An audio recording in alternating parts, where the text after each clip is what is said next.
Kehidupan seorang gadis remaja biasanya penuh dengan kegembiraan dan juga keceriaan. Tapi itu tidak berlaku kepada gadis remaja yang satu ini. Nah, ini tuh kisah nyata yang pernah terjadi di Jepang, yang dimana ada seorang gadis yang mengalami hari-hari ibarat di sebuah neraka dalam hidupnya. Nah, dia diculik oleh 4 orang pelaku, kemudian dia disekap di salah satu rumah pelaku selama 44 hari. Nah, gadis remaja itu disiksa hampir setiap hari dengan siksaan yang sangat tidak manusiawi, dan itu mengakibatkan gadis remaja tersebut sampai kehilangan nyawa. Dan gadis remaja yang dimaksud bernama Junko Furuta.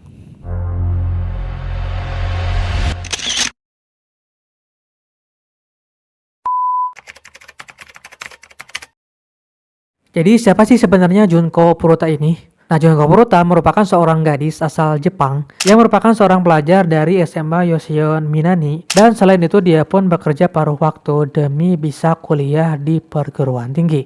Nah, dia lahir pada tanggal 18 Januari 1971 dan pada saat kejadian itu dia sedang berusia 17 tahun. Nah, dia merupakan gadis yang cantik, cerdas, rajin, dan juga pekerja keras. Dan selain itu di sisi lain dia juga merupakan seorang gadis remaja yang polos. Nah, karena Junko ini merupakan gadis yang cantik, itu membuat banyak sekali remaja laki-laki yang suka kepada dirinya. Dan salah satu remaja laki-laki yang suka kepada Junko Furuta, dia adalah Hiroshi Miyano. Nah, Miyano ini merupakan seorang siswa yang bandel. Dia seringkali membuat onar di sekolah, dan selain itu dia juga seringkali terlibat dalam kasus kriminal.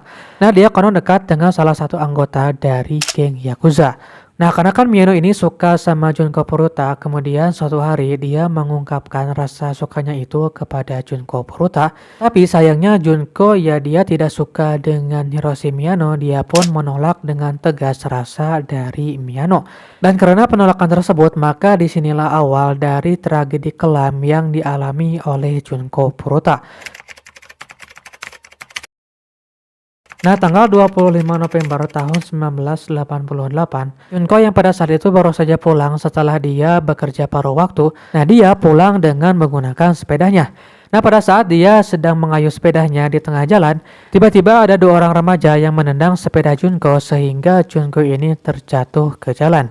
Nah, karena hal tersebut Junko pun terluka. Karena sudah tidak bisa mengayuh sepeda, akhirnya dia berjalan kaki sambil menuntun sepedanya itu. Nah, di tengah jalan dia pun bertemu dengan Miyano. Nah, di saat ini Miyano menawarkan bantuan kepada Junko. Dia ingin menghantarkan Junko pulang ke rumahnya. Nah, karena si Junko ini kan polos, dia pun tanpa ada curiga sama sekali, Junko Furuta pun langsung mengiyakan bantuan dari Miyano.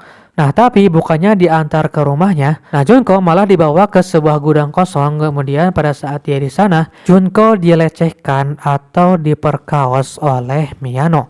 Nah, setelah melakukan hal keji tersebut, Miyano pun kayak kebingungan. Dia pun langsung menelepon 3 temannya.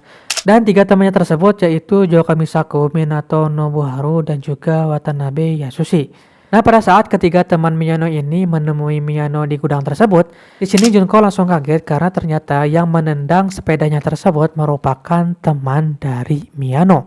Dan ternyata semua ini itu merupakan rencana busuk dari Miyano. Nah, karena semua pelakunya itu bingung harus bagaimana setelah mereka melecehkan Junko, akhirnya mereka pun memutuskan untuk menculik Junko dan membawanya ke rumah salah satu pelaku. Nah, di sini tidak diketahui pasti itu rumah siapa, yang jelas itu rumah dari salah satu pelaku. Nah, pada saat si Junko ini dibawa ke rumah salah satu pelaku, dia pun dipaksa berbohong kepada orang tua si pelaku tersebut. Nah, Junko ini mengatakan bahwa dia merupakan pacar dari salah satu pelaku tersebut dan dia akan menginap selama 1 bulan di rumah itu. Nah, karena Junko ini sudah tidak pulang selama beberapa hari, hal itu membuat keluarganya khawatir dan mereka langsung menelepon ke pihak kepolisian. Nah, di telepon tersebut, orang tua dari Junko Furuta menyatakan bahwa Junko Furuta ini dinyatakan hilang. Dan berita tentang kehilangan Junko ini menjadi viral pada saat itu di pertelevisian. Dan karena sudah viral, saat itu Junko dipaksa untuk menelepon ke keluarganya. Dia dipaksa berbohong dan mengatakan bahwa dirinya tidak apa-apa. Dan dia dipaksa berbohong kepada orang tuanya. Dia mengatakan bahwa dia akan menginap di rumah temannya selama beberapa bulan. Intinya pelaku ini memaksa Junko Furuta menghubungi keluarganya agar keluarganya tersebut tidak khawatir dan tidak melaporkan ke polisi. Dan benar saja setelah Junko menelepon ke keluarganya, keluarga Junko langsung mencabut laporannya dan berita itu pun semakin lama semakin meredup. Dan setelah beritanya itu mulai hilang, di sini pelaku mulai melakukan aksi-aksi yang sangat tidak manusiawi, guys. Nah, di sini sebenarnya ada timeline dari penyiksaan yang dilakukan oleh pelaku, tapi di sini aku menjelaskan secara singkatnya saja. Nah, mereka mulai banyak melakukan siksaan kepada Junko Furuta dan dikatakan bahwa Junko Furuta ini dipaksa untuk memakan kecoa hidup-hidup dan juga meminum air seninya sendiri. Nah, Junko pun kerap kali mendapatkan kekerasan fisik. Dia seringkali dipukul menggunakan benda keras seperti stick golf dan bahkan dia pun seringkali dijatuhi barbel ke tubuhnya.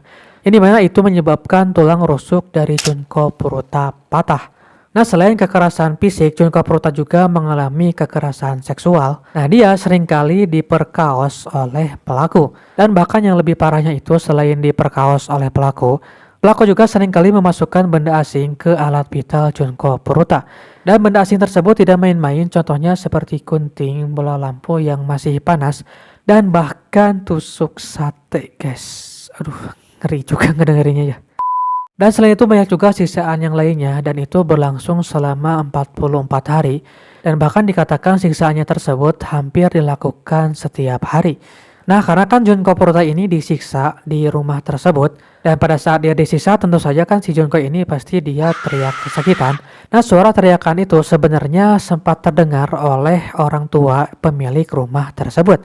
Nah, tapi karena tahu kalau si salah satu pelakunya itu dekat dengan anggota Yakuza dan selain itu pun konon kalau misalkan itu dikasih tahu atau dibocorkan ke publik, orang tua tersebut yang mengetahui jeritan dari Junko Furuta, dia akan dibunuh.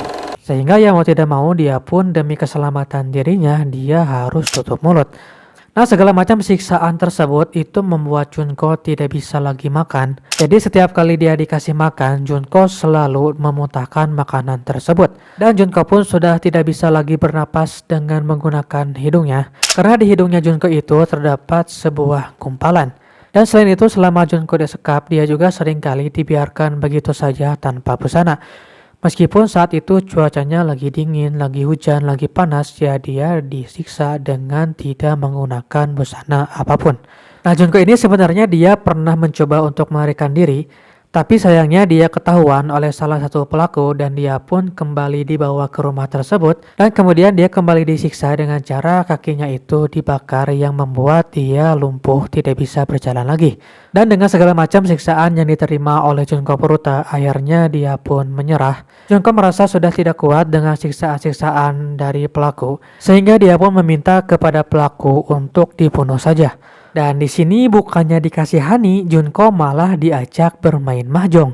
Dan karena takut disiksa lagi, Junko pun akhirnya mengiyakan ajakan untuk bermain mahjong tersebut. Dan di permainan tersebut, Junko memenangkan permainan itu. Dan karena Junko yang menang, akhirnya si pelaku ini marah. Dia pun langsung kembali menyiksa Junko Furuta. Dan di siksaan inilah Junko Furuta, karena dia sudah tidak kuat menahan siksaan, Junko Furuta akhirnya meninggal dunia. Nah, setelah Junko Furuta meninggal dunia, jasadnya pun langsung disimpan ke sebuah drum. Dan drum tersebut kemudian oleh pelaku diisi semen dan mereka pun membawanya ke daerah Koto, Tokyo. Dan singkat cerita, kasus ini pun mulai terungkap setelah polisi menemukan sebuah drum yang di atasnya itu ada beberapa helai rambut. Dan setelah drum itu dibongkar, kemudian mereka menemukan bahwa terdapat jasad dari Junko Furuta yang sudah membatu. Kemudian tak butuh waktu lama, akhirnya 4 pelaku tersebut berhasil ditangkap oleh pihak kepolisian. Tapi mereka semua itu tidak dihukum mati atau bahkan dipenjara seumur hidup. Nah, mereka hanya dipenjara sekitar 10-20 tahun. Dan alasannya ya karena mereka semua pelakunya itu masih di bawah umur.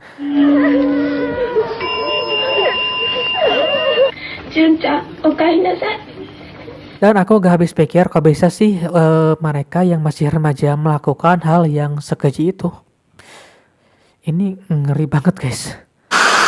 So guys, itulah kisah tentang kasus Jungkook Pruta yang dimana seorang gadis remaja yang disiksa dan disekap selama 44 hari di rumah pelakunya. Menurut kalian bagaimana tentang kasus yang satu ini? Aku mau tahu pendapat kalian, jangan lupa untuk ketik di kolom komentar. Mungkin teman-teman ada yang ingin mengkoreksi atau menambahkan pembahasan kali ini, jangan lupa juga untuk ketik di kolom komentar. So guys, terima kasih buat teman-teman yang sudah menonton sampai akhir. Jangan lupa untuk di like videonya. Dan ya itu aja, sampai jumpa di konten selanjutnya guys.